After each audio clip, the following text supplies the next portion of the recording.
Narrated Aisha, may Allah be pleased with her. I said, O Allah's Messenger, I have two neighbors, and would like to know to which of them I should give presents. He replied, to the one whose door is nearer to you.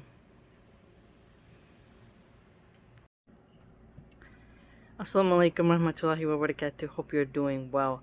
What I like about this hadith is that it reminds us of how we are not only to be kind to our neighbors, but the ability to recognize why it's important to be kind to those next to you is essential.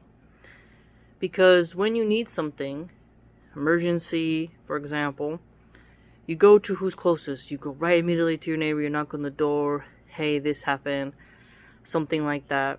If someone's trying to break into your home, somebody's being weird, someone's being a porch pirate, it's usually your closest neighbor who's gonna see it, and I find that to be quite useful.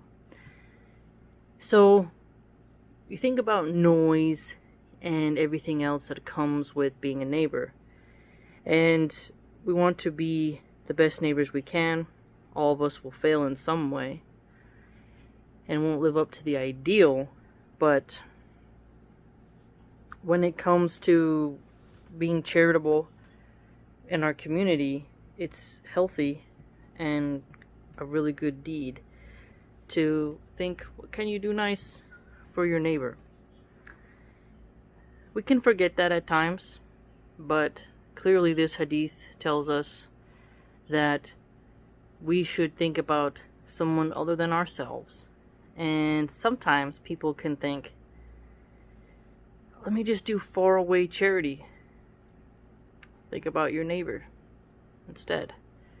Not that you shouldn't give to people who are far away, but with the rise of the Lily J situation, I think it's important that people not forget that their neighbor exists.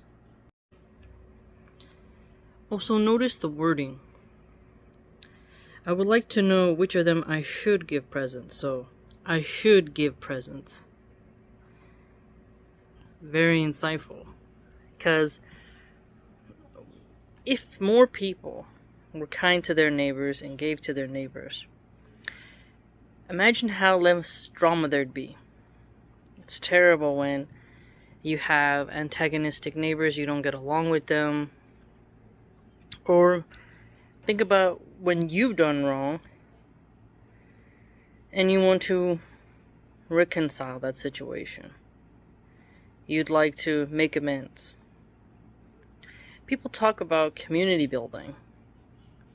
Well, here in this hadith by Aisha, we see that you want a community build, well, start by giving to your neighbors. SubhanAllah. Very fascinating. And in a lot of places now with apartments, you see people really struggling with that fact.